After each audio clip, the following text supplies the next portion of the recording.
Could Hearts take a big step towards SPL runners-up spot? That was the question for Vladimir Romanov and company. What sort of mood would Gordon Strachan's champions be in? Well, they had a great chance to get in front.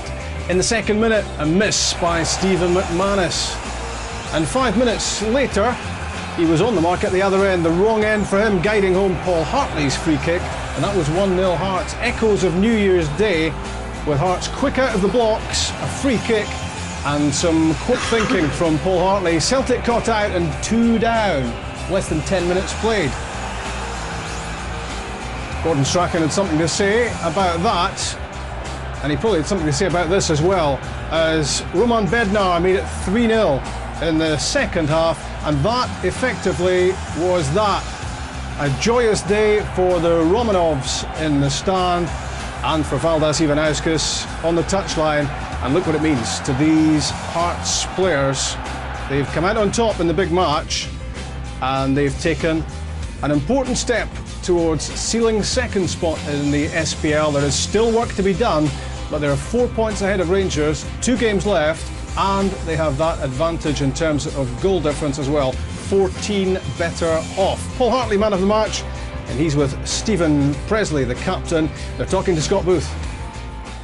Paul, you were involved in just about everything today. Is it a feeling of satisfaction and delight after that? Yeah, I think it is. It was a massive game for us. Obviously, with Rangers closing the gap to 1 point, we knew it was important that we had to win today's game. And I thought, well, we're different class today. Team performance magnificent, so we're very pleased. How important was that good start today? Well, it's very important. I think we did that in the New Year's Day game. We went 2 up early doors. It's always nice to score early against Celtic, and to get the third goal, obviously it killed the game for us.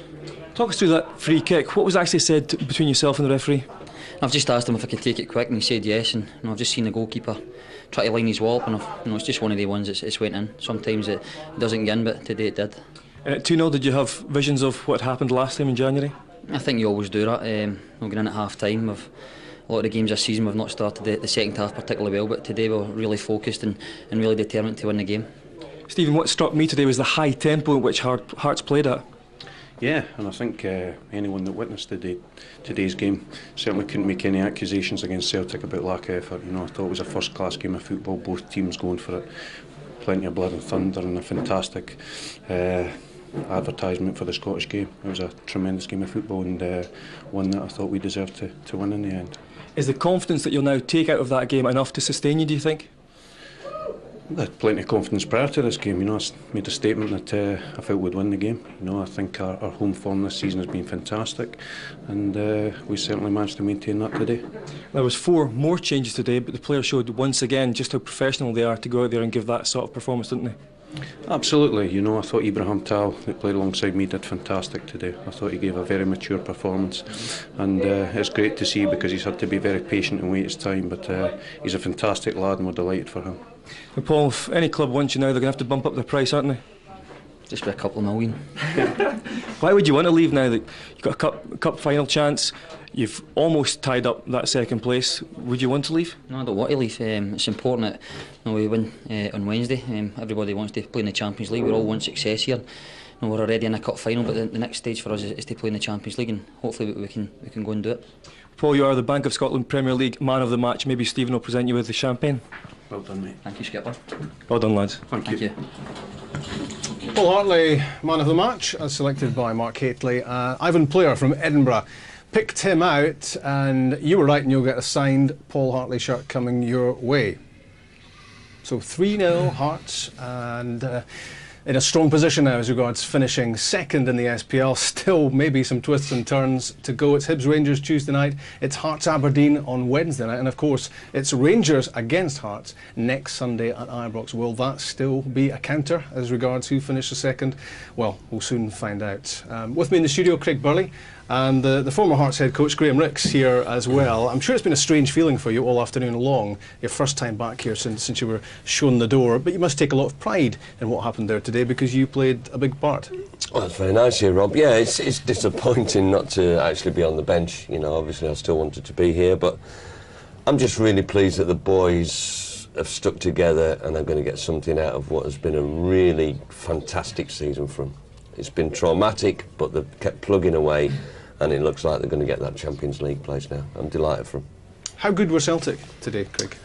Well, nowhere near as good as they've been for the season, but they are a side who have got the Championship in the bag, have done for a couple of weeks, and no matter how professional you are, you cannot sustain the type of standard and performances when you're driving to win the Championship as after you've won it, and that was the case today. Hearts were the hungrier side, they deserved the victory, and from that point of view, all the people, the conspiracy theorists out there, Celtic didn't turn up, that's nonsense.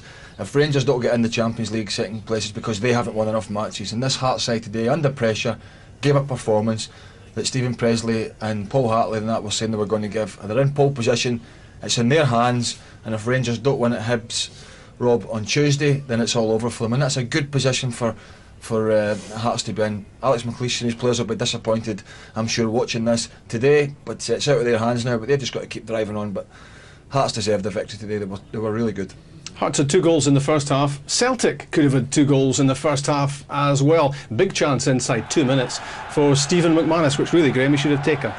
Well, without a doubt. I mean, we spoke at half-time about, 6 yards out there, passing it into the corner of the net. It was just nothing really. Ball lumped in the box. Varga's a big boy, and Paul Hartley, strangely enough, made a mistake there. Great save by Craig Gordon. I mean, he didn't have much to do with Craig throughout the afternoon, but when called upon, he showed what a top-class goalkeeper he is. It might have been a different first half, Craig, had that gone in. It might have been, but it wasn't to be. And normally, I think even Steve McManus, being a centre-half, would put that in the back of the net, but that may be just showing signs of maybe Hearts got their name in that second place, because had that gone in, it may have been a different game. But after that chance and get let off a bit lightly there, Hearts drove forward, and some of the play after that from Hearts' point of view in the first half was fantastic. Didn't hit the net there, Stephen McManus, did 5 minutes later at the other end. Paul Hartley's free kick, and the defender just got this all wrong. Yeah, I mean, his body's position, look, square on. He's got to be heading that away. He's not under any great pressure from any Hearts forwards. Good ball in, to be fair, by Zico, but you know, he'd be disappointed as a defender that he hadn't dealt with that. Another free kick for Hearts and another goal, and you can fault Celtic for switching off here, but you can also give Paul Hartley a big pat on the back for a keen football brain. Yeah, I mean, I explained this one at half time, but if you're only just joining us now, what happens here is a quick free kick, and Paul Hartley's going to ask the referee if he can take it quickly. You can see the referee moving away, so he's obviously giving him permission to take it quickly, and he does so. Now, if Paul Hartley says no, then he has to wait and the referee blowing his whistle, but you can quite clearly see there's a conversation taking place. Alan Freeland moves away, that's the signal for Arthur Boric. He should know then that it's going to be a quick free kick. He does, but it's too late. It's a fantastic free kick and it's in the back of the net. There'll be people say he shouldn't be allowed to take it, he shouldn't have done this, but it was quite clear in the pictures there that there was a conversation. Paul Hartley said in his interview he did ask for it to be taken quickly. The referee, it was a good decision, and it was a fantastic free kick, and you have to say at that point in the game, Paul Hartley especially, and Hearts, were playing some great stuff. And Hearts could have been 3 up inside the first quarter of an hour, because Rudy Scaccio cracked a shot off the post after Neil Lennon was robbed of possession there. Well, I just think the running power of Scatchell and Hartley and Bednar, first half especially, really caused Celtic all sorts of problems. And Rudy, that's what he's capable of. Great strike. Many people might have squared that. Not Rudy. He wants to strike a goal every chance he gets. And every time they attacked in the first half, they looked like they were going to score, Hearts. And he justified his inclusion, didn't he, Rudy Scaccio? Yeah. Because he was tying people up all the time and always a goal threat. That's correct, and you know, we spoke before the game saying it was arguably the biggest game in the season for them, big pressure game, and what they got today was their big players performed. Craig Gordon didn't have much to do, but Stephen Presley coming back into the side again was fantastic, had a real steady game. Tal beside him, Scaccio had a better game than he's been playing recently. Hartley, who we featured before, was man of the match, and rightly so, and I thought the 2 strikers played well. Jankauskas, who probably should have played last week at Hibs but didn't, showed why he should have been in the team, all his experience, and Bednar run the channels well as well, so right down the spine of the team they get performances out of the top players, and that's why they won the match today. Great chance for Roy Keane midway through the first half, and like Stephen McManus earlier on, didn't take it, and these were costly misses. It could have been 2-0 to Celtic without them playing really well. I mean, what Royce, they get a bit of a mix up there between, I think it's Elvis and Robbie Nielsen, and I don't know whether Roy Keane couldn't believe his luck. 4 yards out with no one near him, but he's got to stick that away, Roy, even on his left peg. Quality player like him. I suppose Hearts have exercised the demons in a way, Craig, of what happened on New Year's Day, because they were Some Hearts people have some. Are you still struggling? Still not But Hearts were properly. 2 up early on, 2 up at half time on New Year's Day, lost 3-2. So Lost their way. that, I guess a lot of the satisfaction today comes maybe from that as well. And it's their first win of the season against Celtic. Yeah, a big win for them. But as I say, a Celtic side that have got the job done, so maybe a little bit lacklustre from them, and you've got to expect that, I have to say. But Hearts, they've got a job to do today. They had a job to do, and they did it, and they played well. They played some good open attacking football. They could have had more goals. They could have lost some as well. I said it was going to be a good match, and it was a very important one from Hearts' point of view. You just know that Football Writers Player of the Year Craig Gordon is going to play his part in the match, and he did in the second half with a couple of pretty smart saves. Here called into action after Ibrahim Tal chose the wrong time to try to play a little bit of football. Well, Ibby's played really well all afternoon, and in one moment's hesitation there, he's let him in. And I mean, look at this save by Craig Gordon. How do you get the ball past him? It's not easy. With difficulty. You have to earn every little bit that you get from him. He stays strong, stood up, and a great little touch over. He's a great goalkeeper, Craig Gordon, and thoroughly deserves his award this year. Strong hands, Craig. Yeah, because they didn't have much to do in the game really, because whenever Celtic did attack, the two centre half did defend well. I thought also Fisas played well. I thought Robin Nielsen has been underrated. I don't think he's quite the best on the ball, but defensively quite strong, and again he's consistently been good for them. So between attacking well and creating chances at the back, they were solid. And as I say, you've always got that fella behind who is always capable if something special happens of pulling off a special save, but he didn't really have much to do that we wouldn't have expected him to save today, Craig Gordon. Paul Hartley's free kick for the own goal from Steve McManus. He scored the second himself and played the final ball for Roman Bednar for 3-0, but was Bednar offside? Well, it's tight. I mean, you can't really tell from that angle, and it's a smashing finish. I mean, it really is 3-0, because we can see it here. He plays it now. I mean, I think that's offside, I have to say. But it is touch and go. In the context of the game, Rob, it didn't make a difference to the result, because there were 2 goals up.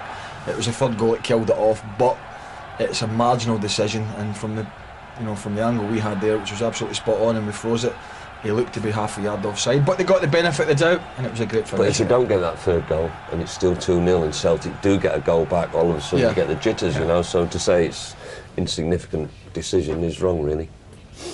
Here's Craig Gordon again, saving from Stilian Petrov, and what made this one pretty outstanding was the fact it took a deflection, and I'm sure Craig Gordon must have seen this pretty late. Packed area, drops out to him here, and it's a good strike, a little deflection, and it's not only has he saved it, he's held on to it. I mean, that just shows, look how many players this shot is coming through. He probably doesn't see it until now. He gets down, great save, great hands. I suppose you having worked with him for 4.5 months, Greg, I used to be here quite regularly, not a problem. No, I realise that with that left leg, but you almost expect him, don't you, to make these saves, because that's the reputation he builds up for himself. Unforced errors.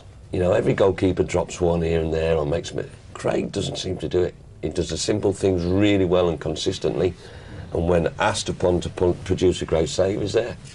I wonder if we'll get a Valdis Ivanauskas smile. There should be one on his face tonight. 3-0 winners against Celtic today. Here he is with Scott Booth. Valdis, it was a fantastic tempo right from the very start of the game today. Was that the game plan? Yes, it was. Today we play 2 best teams in Scotland, and it's very, very important starting. So we're starting very well, and it's okay. Was it also important to get that little bit of luck, because they had the first chance early in the game, and then within 7-8 minutes from there, you're 2-0 up? It's quality. I said before, we have big squad, but we have very good quality team.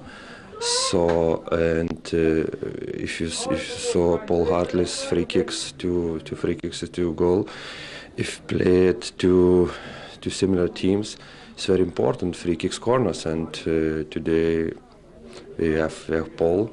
It's good for us. Now, you said to me before the game that you had learned from the last defeat here against Celtic. Did that help when it was 2-0? Yeah, of course. After first half, it was similar results, newer results, but we need 90 minutes concentration, maybe 95, and so and the players understand. So and I'm happy with performance, with play discipline. I'm happy. Yeah. Now, you also made 4 more changes today. Do you now feel justified that you did make those changes? Wednesday is a very difficult game, so I must waiting for our players, and any players is a little bit injured, so we need waiting. Yeah.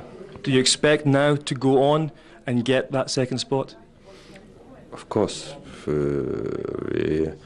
Today was, I say before, played two best team, and we take the second place. Valdas, thanks very much. You're welcome. Smiles only by appointment, I think. George Burley was sacked when Hearts were unbeaten and top of the league. Graham Ricks went. Graham's with us in the studio, of course. He went when Hearts were in a strong position to finish second and get into the Champions League, and obviously involved in the cup run at that stage. Valdas Ivanauskas may be the man who takes Hearts on to cup glory and second spot and into the Champions League qualifiers next season. But I don't imagine, Graham, that necessarily guarantees him his job next season. Well, I don't know, you have to ask Vladimir Romanov that, but, you know, he's okay as Valdes. I mean, he was okay with me while I was here. Was he a spy in the camp? Was he a spy in the Well, he's come out area? and said that himself. He came out and said, I have been a mole and I've been reporting to the Romanov, so he said that in the press, which is a little bit disappointing, but he's a nice enough guy. You don't know what's going on behind the scenes here, and I don't suppose we ever will. Is he the man, Craig, do you think, to take Hearts on? No. Do you want to think about that for a while? I don't really see it. I mean, I think he's got a decent bunch of players, good professionals, some good quality in there. I think he's taken on the work of Graham and George Burley before, and maybe John Robertson before that.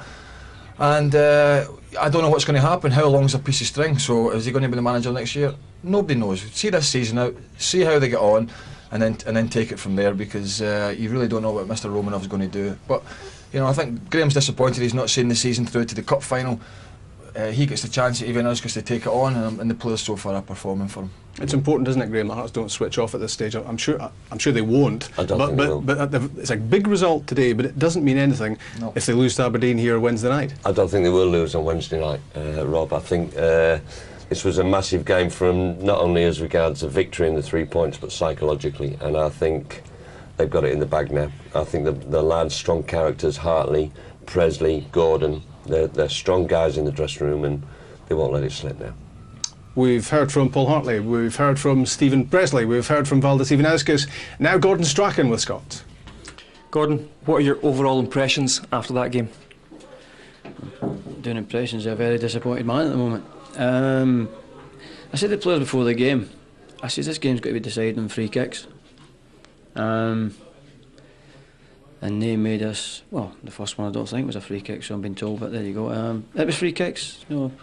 We had a free kick dropped to us, and Mix hit the goalie. The goalkeeper made a great save, and they've had 2 free kicks and scored with. We had 2 free kicks here and won a game, and it's the same thing again.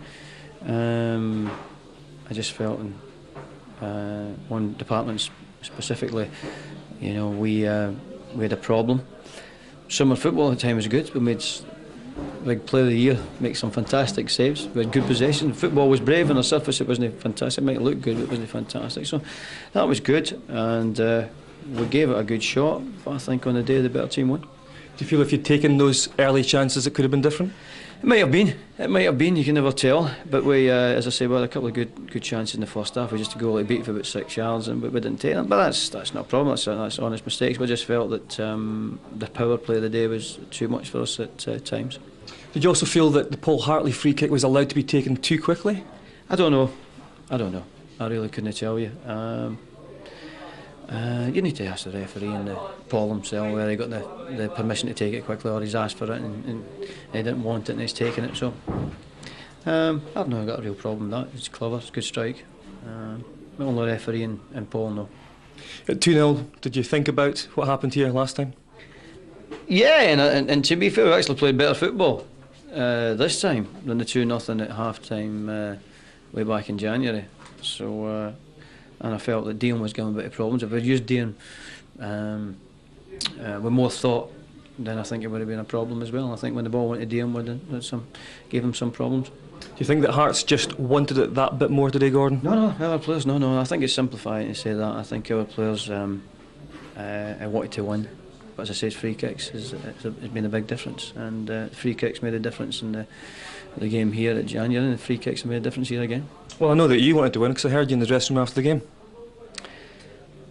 Yeah. Players like Maloney today were a bit quiet, Gordon. Is that fatigue setting in, or was it just down to Hearts' play in midfield? I thought we had a good midfield play. Their counter-attacking play for midfield was good. Our balled it was good. Shot them up, Sean very closely. Kept trying to get in the game. That's fine. But I thought, Keane, Lennon, Nakamura played some good football at times.